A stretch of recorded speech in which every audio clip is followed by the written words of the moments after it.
Part 2 of the Gable window. Sorry for my mistake in the last video.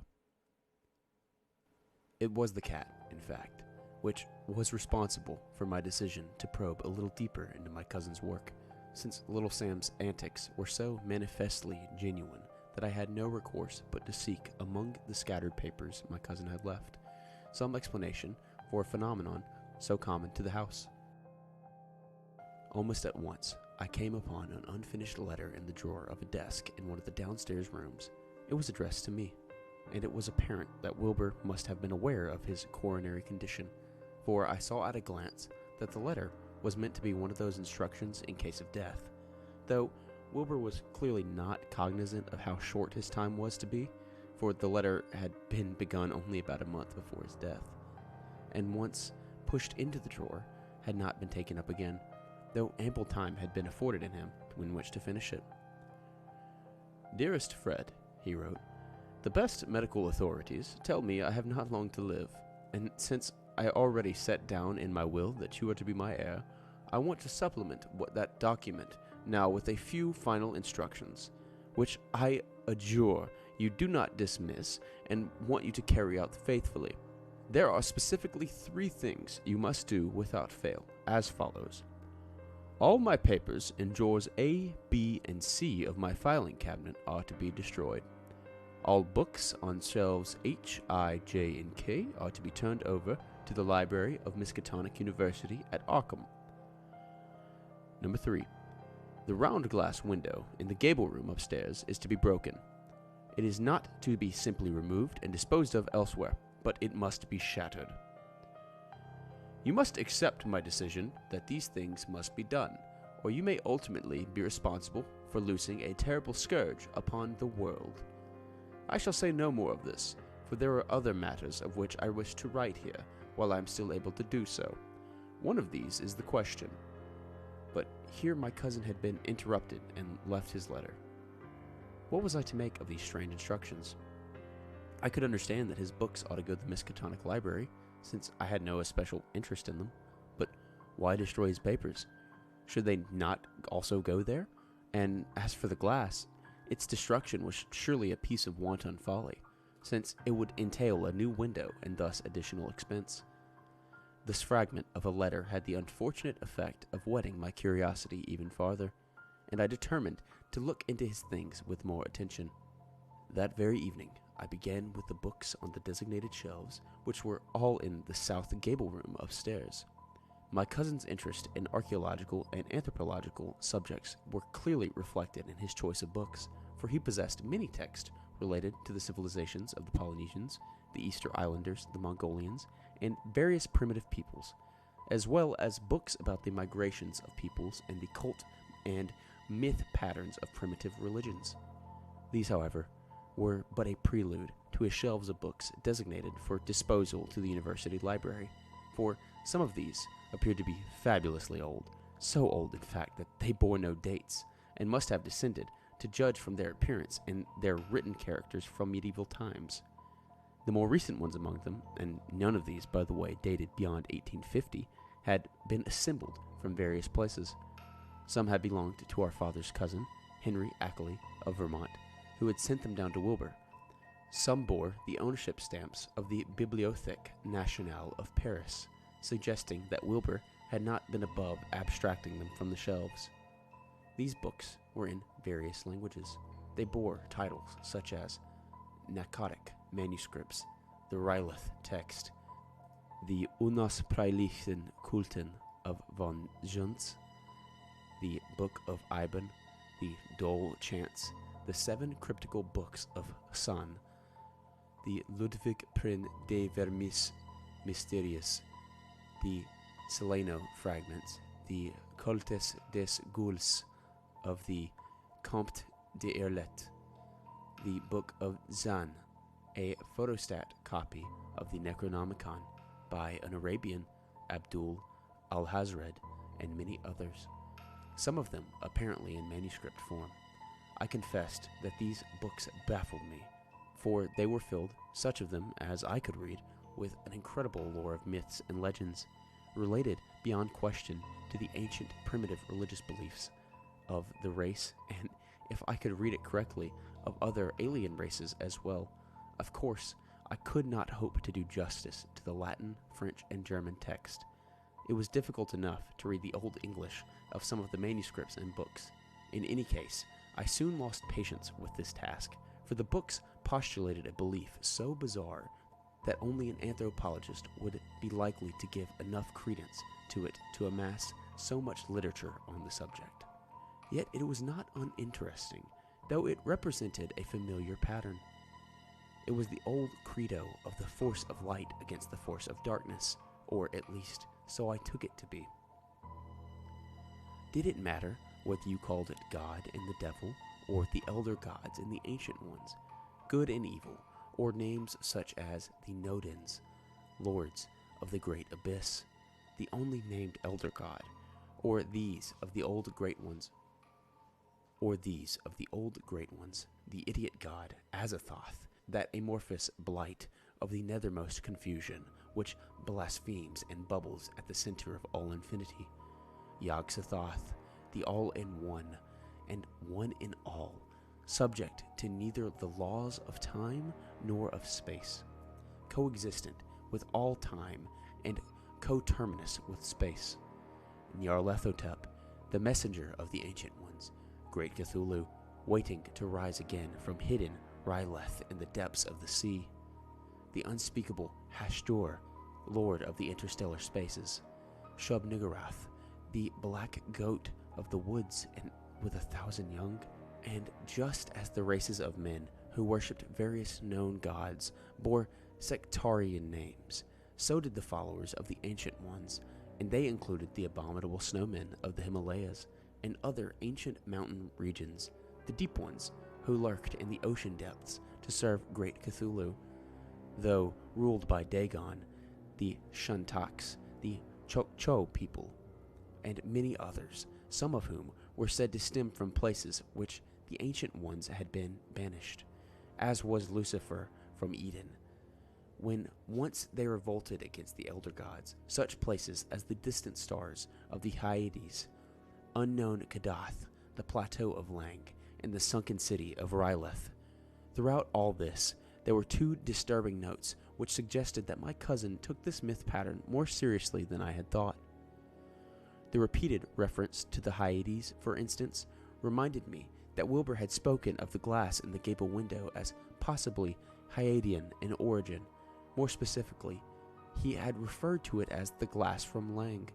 It is true that these references might have been coincidental, and for a while I took comfort in telling myself that Lang might well be some Chinese dealer in antiques, and this word Hyadian might readily have been misunderstood. Yet this was a mere pretense on my part, for there was indeed everything to show that Wilbert had more than a passing interest in this utterly alien mythos. If his possession of the books and manuscripts themselves were not enough, his notes left me in no doubt whatsoever, for there were in his notes far more than strange references, which I found oddly disturbing. They were crude yet effective drawings of shockingly outre settings and alien creatures, such beings as I could never, in my wildest dreams, have conceived.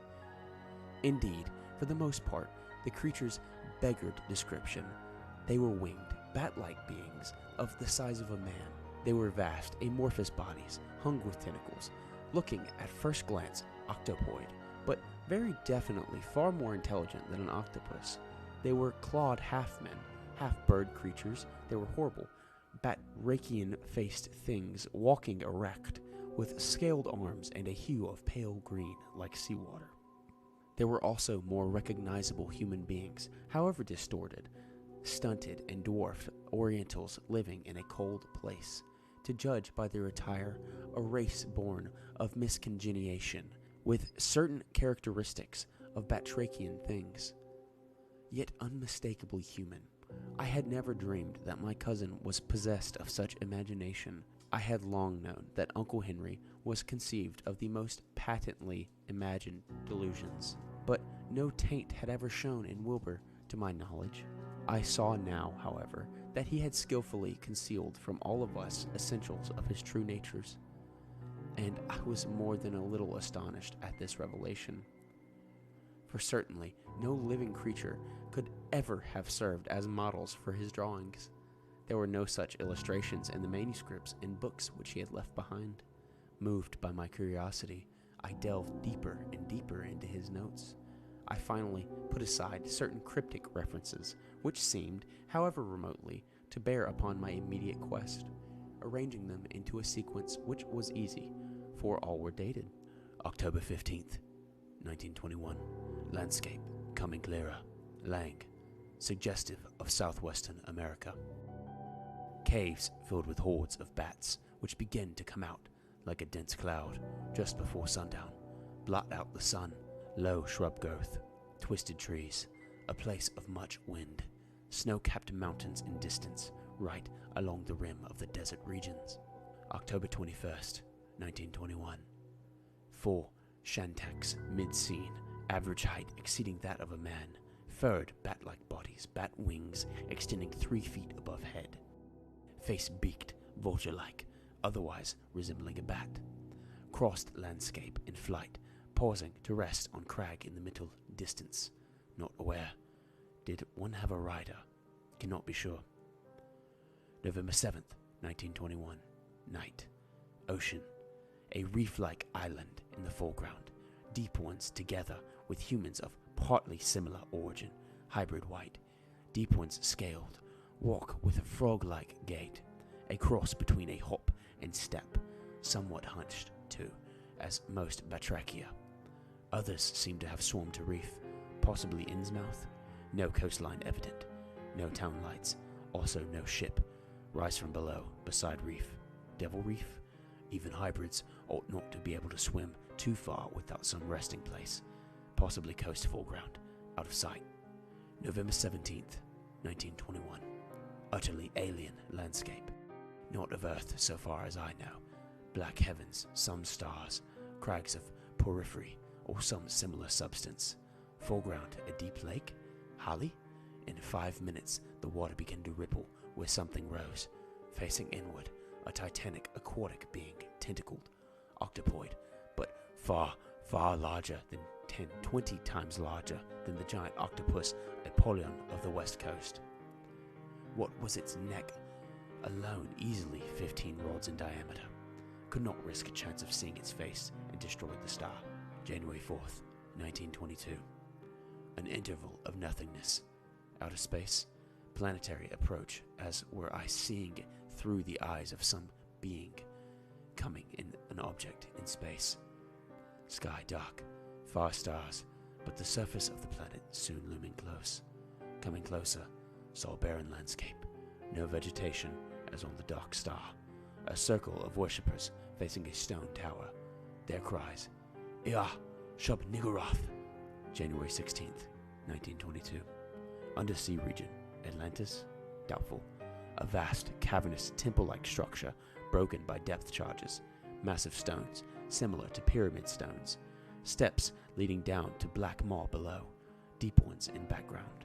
Movement in darkness of stairwell. A huge tentacle moving up.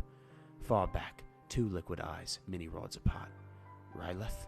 Fearful at approach of thing below, and destroyed star. February 24th, 1922. Familiar landscape. Wilbraham country. Rundown. Farmhouses, ingrown family. Foreground, old man listening. Time, evening.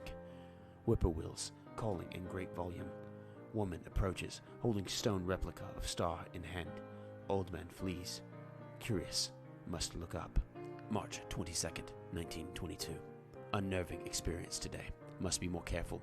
Constructed star and spoke the words Fninglui Miglu Wachnaf Cthulhu Ryleth Wakach Nagl Futan. Opened immediately on huge Shantak in foreground. Shantak aware and at once moved forward. I could actually hear its claws. Managed to break the star in time. April 7th, 1922. I know now that they will actually come through if I'm not careful. Today, the Tibetan landscape and the abominable snowman. Another attempt made. But what of their masters? If the servants make the attempt to transcend time and space, What of great Cthulhu, Hastur, Shub-Niggurath? I intend to abstain for a while. Shock profound. Nor did he again turn to whatever had been his odd pursuit until early the next year, or at least so his notes indicate. An abstention from his obsessive preoccupation followed once more with a period of brief indulgence. His first entry was just short of a year later, February 7th, 1923. There seems no doubt, but there is a general awareness of the door. Very risky to look in at all, safe only when landscape is clear, and since one never knows upon what scene the eye will turn, the risk is all the more grave. Yet I hesitate to seal the opening. I constructed the star, as usual, spoke the words, and waited. For a while, I saw only the familiar southwestern American landscape, at the hour of evening bats, owls, night-prowling kangaroo rats, and wildcats. Then out of one of the caves came a sand-dweller, rough-skinned, large-eyed, large-eared, with a horrible, distorted resemblance to the koala bear facially. Though his body had an appearance of emaciation, he shambled toward the foreground, manifestly eager. Is it possible that the door makes this side as visible to them as they are to me? When I saw that he was heading straight for me, I destroyed the star. All vanished as usual, but later the house filled with bats, 27 of them. I am no believer in mere coincidence.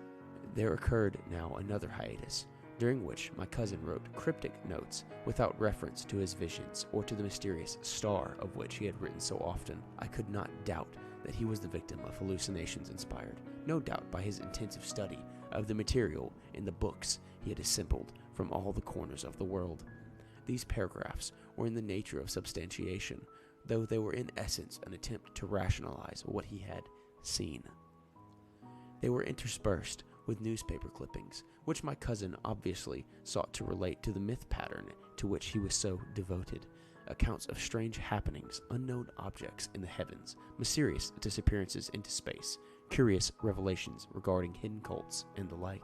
It was painfully patent that Wilbur had come to believe intensely in certain facets of the ancient primitive credos, particularly that there were contemporary survivals of the hellish ancient ones and their worshippers and followers.